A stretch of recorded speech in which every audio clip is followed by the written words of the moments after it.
Hello YouTube. Today I'd like to read to you a little piece I wrote for a 15-minute presentation I had to give for my class in Metaphysics. So here we go. The little piece is titled Logic, Language, and Being, an Analysis on What There Is by Willard von Orman Quine.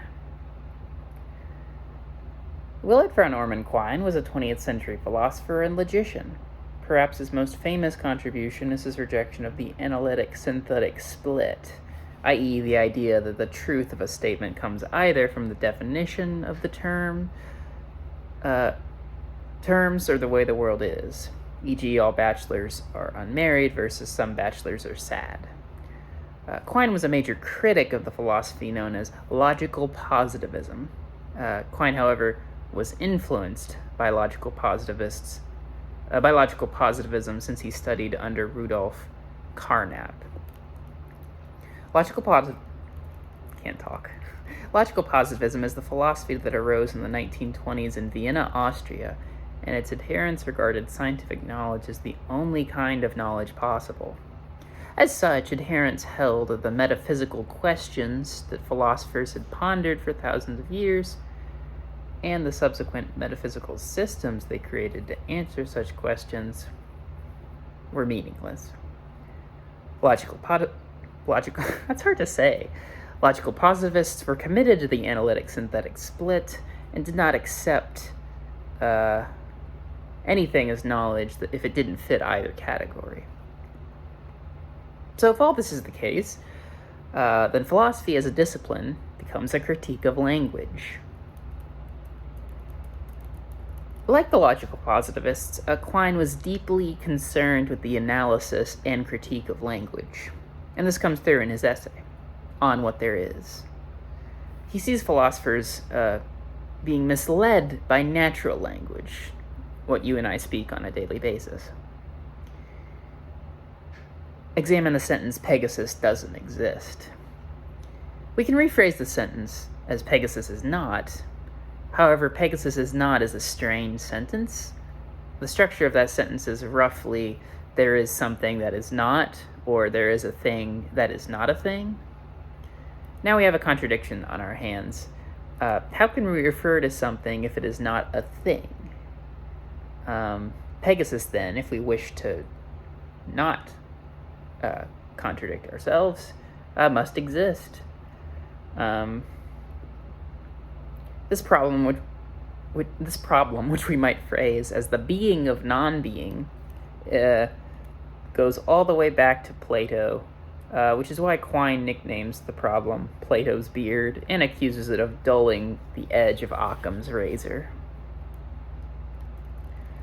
Another example of philosophers being misled by language, in Quine's view, comes from the word existence. Quine believes that being and existence are one and the same. If one wants to defend Pegasus's being, though, one could group existence and actuality together.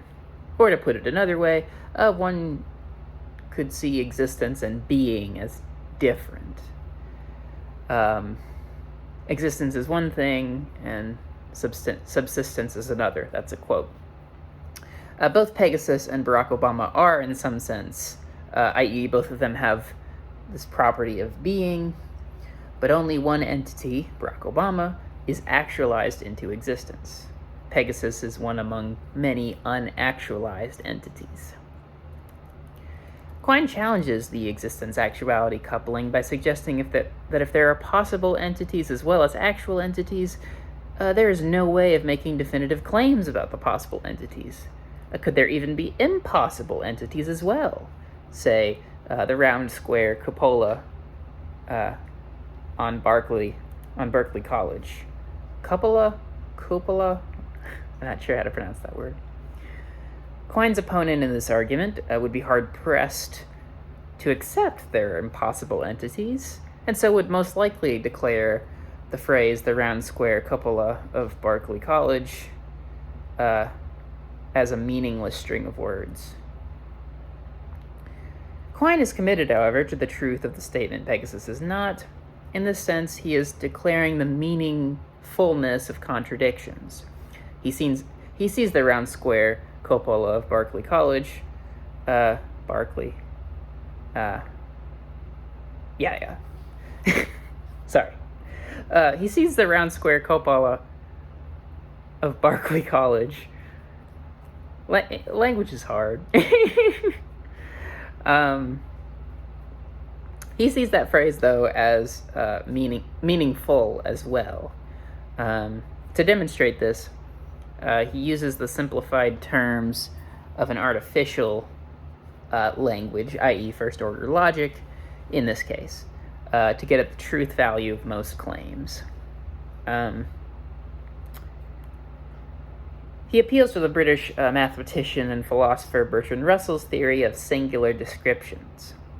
Russell breaks down the sentence, say, the author of Waverley was a poet, as someone or something wrote Waverley and was a poet, and nothing else wrote Waverley. You could break down the round square cupola of Berkeley College as, something is round and is a square and is a cupola and is on Berkeley College, and nothing else is a round and a square and a cupola and on Berkeley College. In this method of analysis, we are using bound variables, so something, everything, or you could think of it as like an x in an algebraic equation. So an x in an algebra equation, or the words like something or everything, they don't necessarily refer to specific objects. They're placeholders that quantify, or rather, they identify the scope of a term or statement. So, in other words, descriptions do not necessarily presuppose being. To say, as another sentence, the author of Waverley is just to say either, each thing failed to write Waverley, or two or more things wrote Waverley. But this statement does not just designate an object, the author. The description simply fails to point to any objects. But the words themselves put together are logically coherent. So if you want to apply Russell's theory to Pegasus, then you would turn Pegasus into a description, or, as a logician would say, a predicate. Predicates point to properties of objects. So you could say, is Pegasus or Pegasizes, or, there is an X such that it is white, and such that it is winged, and such that it is a horse, and nothing else is those things. But just once again, that sentence fails to point to any object in the world. In this way, meaning and naming are not one and the same thing, according to Quine. An object can, for example, have two different names. If A equals B and B equals C, then A equals C, and that means A and C are referring to the same thing. But that doesn't mean, but they at the same time can have the same meaning. And Quine also distinguishes then between the object and the name that is used to refer to the object. If there were no distinction between these things, then according to Quine, we would not ever bother examining objects or thinking about objects. We would simply think about our words, think about names. So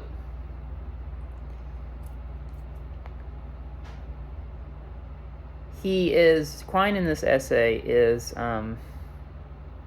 catching out on the principles that his logical positivist teachers set forth However, Quine is not a logical positivist, insofar as he does not see philosophy as a critique of language, and a critique of language only. He does take metaphysics generally and ontology, the study of being, specifically, to be important subjects, which is why he gives a comprehensive overview of the various possible metaphysical accounts one can give of mathematics, and explains why choosing one or the other would matter. In fact, he takes ontology and metaphysics so seriously, in fact, that by the end of the essay, he has not affirmed or denied any ontological system. He's defended ontological he has ontological commitments, and he puts them forth in this essay, such as Pegasus is not, but he's not getting at, the ultimate basis of reality as such. He compares and contrasts, for example, physicalism with phenomenalism, or materialism versus idealism. And he admits both the strengths and weaknesses of both ontologies.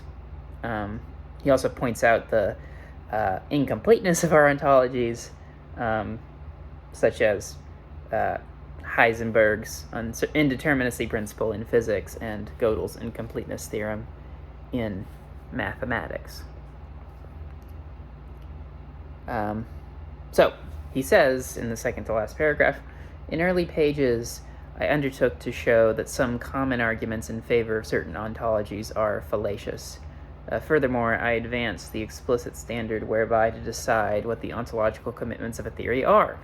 But the question of what ontology actually to adopt still stands open, and the obvious counsel is tolerance and an experimental spirit. In an essay called on what there is, the author does not have a straightforward answer as to what there is. This could be an extension to the fine line that Quine is walking. He begins with language, continues on with logic, and left the reader somewhere between agnosticism and everyday common sense. He does not want to be as dogmatic as the logical positivist, while at the same time not wanting to accept occult things, such as Pegasus or unactualized entities. He also doesn't think we have to necessarily accept this concept of universals, or overarching classes and groups that explain the similarities between individuals. So for a statement such as some dogs are white, or there is an X such that X is a dog and such that X is white, that doesn't necessarily mean that statement entails dogness or whiteness for Quine.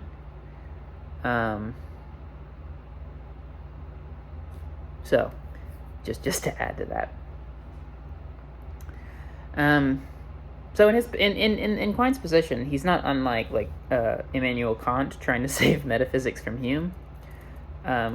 Quine is returning meaning to the seeming meaninglessness of metaphysics. Not that metaphysics was entirely dead before Quine, but logical positivism did have a heyday and was very popular for a long time. In the same vein, he returns meaning to the seeming meaninglessness of certain words and sentences that even some of the greatest minds of history couldn't make sense of. So that's my piece. That's, of course, an incomplete analysis of Quine's essay. That's a very difficult essay to read. But it's very interesting, and I wanted to share sort of my reaction to it and what I got out of it. I hope you enjoyed what I had to say, and like, share, subscribe, comment, all that good stuff, and I'll see you later. Take care.